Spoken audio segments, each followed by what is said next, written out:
maybe the junior senator from Vermont. If I were a Republican looking out in this crowd, I would be very nervous. For this crowd here in Wisconsin, he's a rock star. Senator Bernie Sanders has been making the rounds in lots of states ahead of the midterms. It looks to me like Oceanside is ready for a political revolution. The white hair, the rumpled suit, and that unmistakable accent. I am here today to end one-party rule in Washington. A gentle reminder of what might have been, and maybe, just maybe, could be still. Got a lively crowd here? Oh, yeah. Backstage in Kenosha, talking strategy with Illinois congressional candidate Chuy Garcia, Sanders downplays the idea of a big blue wave. Anyone who thinks this is going to be easy or that go to sleep, the Democrats are going to end up with a 20-vote majority. It's absolutely different. Republicans could still hang on. They can still win this thing. He's doing everything in his power to get out the vote. The Kenosha venue is a UAW hall. Blue-collar voters, one and all. What is it that Bernie Sanders brings to the table when he comes to an event like this? Excitement and vision for the future. Voters here fit the same profile as the ones that helped Donald Trump win Wisconsin on the promise of America First. You don't see me with a hat on me that says "Make America Whatever" again. They're all for protecting the steel industry, bringing back manufacturing jobs, and helping America's farmers. They're just not for Trump. No, we're not coming in as a blue wave. We're coming in as a blue tidal wave. Tidal wave. As Bernie Sanders himself says, it all depends on the turnout.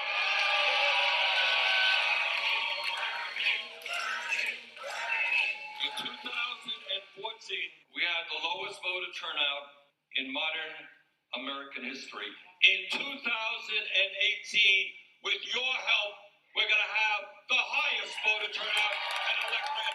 Sanders has never really stopped campaigning since 2016. Hello!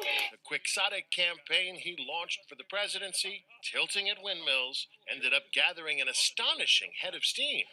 Now Bernie's campaign has become a movement.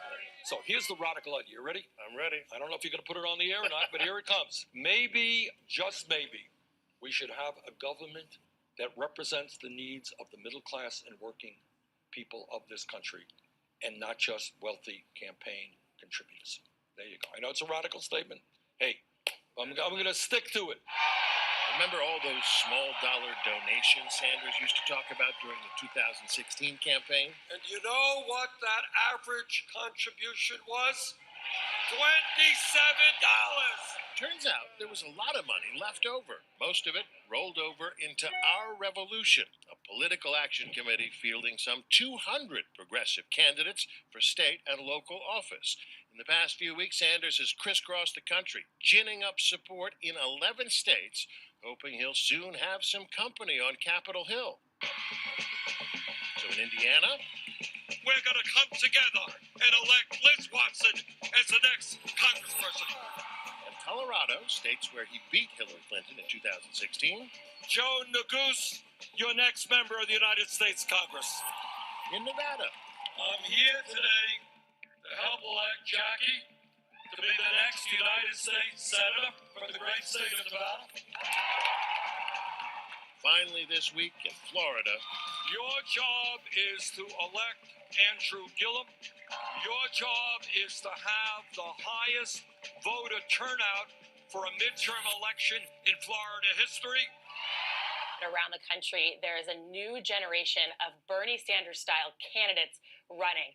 And even in red parts of the country, they want him to come campaign for him. All told, since the 2016 election, he's visited 30 states. You have certainly made a dent in the Democratic Party. Now it seems like you're trying to make a real difference with a slate of candidates across the country for everything from the Senate down to local elections. Who are you most excited about in that crowd? Well, we have great candidates. Democrat Randy Bryce is running in Wisconsin's 1st congressional district, the seat currently held by House Speaker Paul Ryan. When you entered this race, I gather you were a bit of a sacrificial lamb, you were the long shot, and suddenly you're the front runner, right? Right. Well, we've been able to put together something that hasn't been put together in the 20 years that Paul Ryan has been here. Bryce is an iron worker by trade and a former volunteer on Bernie's 2016 campaign. I've heard they call you Iron Stash. I've been following. And I've also read that your campaign not only supports unions, but is unionized. We're the first in American politics to unionize, absolutely. With your help and with help from people all across this country, we were able to repeal Paul Ryan. All over this country, people like Randy, who were never really involved in electoral politics before. You're seeing that. Young people, people of color, women, suddenly they are running for office and they are winning. So I think come November 6th, Washington, D.C. is going to be in for a big surprise. The pendulum has swung to the right. There's no question about it. And I see that you want to swing it to the left.